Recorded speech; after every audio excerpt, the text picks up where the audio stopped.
بسم الله الرحمن الرحيم Ya ayyuhalladzina amanu dkhulu fissilmi kafah. Hai orang-orang yang beriman, masuklah kamu sekalian ke dalam Islam secara kafah, secara menyeluruh. Artinya kita tidak boleh memeluk agama Islam, menjalankan syariat Islam ini secara separuh-separuh, secara parsial. Tapi kita harus menerima syariat Islam itu secara keseluruhan. Jadi jangan sampai ada seorang muslim yang di dalam sholat, puasa, zakat, haji, dia berpegang teguh kepada sistem Islam, kepada ajaran Al-Quran dan As-Sunnah. Sementara di dalam konsep bernegara, bermasyarakat, berbangsa, dia tinggalkan sistem Islam yang sudah diajarkan oleh Nabi SAW, yang sudah dituangkan di dalam Al-Quranul Karim dan As-Sunnah An-Nabawiyah Syarifah. Nah, apalagi kita lihat dalam surat Al-Ma'idah, bagaimana Allah Subhanahu wa ta'ala memberikan predikat, yaitu kepada orang-orang yang menolak hukum Allah, yang menolak sistem Islam dengan predikat kafir, zalim, fasik. Allah nyatakan di dalam surat Al-Ma'idah ayat 44 di akhir ayat, wallahu subhanahu wa ta'ala qal, wa malam yahkum bima anzalallah faulaika humul kafirun.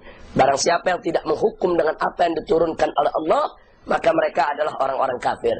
Sementara di akhir ayat selanjutnya, yaitu ayat 45 dari surat Al-Ma'idah, yaitu surat yang sama, Allah menyatakan wa malam yahkum bima anzalallah faulaika humudz zalimun. Barang siapa yang menghukum yang tidak menghukum dengan apa yang diturunkan oleh Allah Subhanahu wa taala, maka dia adalah orang-orang yang zalim. Bahkan di dua ayat kemudian, yaitu di ayat 47 masih dalam surat yang sama, surat Al-Ma'idah, Allah nyatakan wa malam yahkum bima anzalallah faulaika humul fasiqun. Barang siapa yang tidak menghukum dengan apa yang diturunkan oleh Allah, maka mereka adalah orang-orang fasik.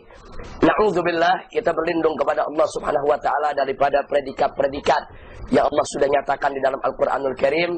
Semoga kita tidak termasuk dalam golongan ini. Nah, selanjutnya yang ingin saya tekankan di sini, setelah kita membaca arahan dari Al-Quranul Karim, maka tidak perlu lagi ada alasan di antara kita untuk ragu-ragu di dalam memegang sistem Islam yang dibawa oleh Nabi SAW. Karena sistem Islam yang dibawa oleh Nabi ini bukan ideologi, akan tetapi ini merupakan akidah, syariat, dan akhlak. Nah, sementara demokrasi yang ditawarkan oleh orang-orang barat ini hanya merupakan ideologi, karena ini merupakan hasil daripada akal insani, ini produk akal manusia yang di sana sini banyak celah, banyak cacat, dan banyak kekurangan. Nah, karena itu sekali lagi kita katakan bahwa akidah itu jauh berada di atas segala macam ideologi. Nah, Islam bukan ideologi, Islam adalah akidah, syariat, dan akhlak. Nah, kembali kepada pertanyaan tadi, jadi bagaimana cara kita memperlakukan demokrasi yang ada?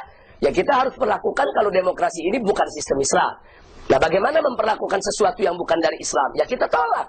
Ini merupakan kewajiban kita bersama, bahwa setelah kita tahu apa itu Islam, apa itu demokrasi, kita tahu bagaimana indahnya Islam dan bagaimana kekurangan yang ada di demokrasi, kewajiban kita bersama untuk berjuang terus. Bagaimana kita tegakkan sistem Islam dan bagaimana kita harus menolak sistem demokrasi yang ada.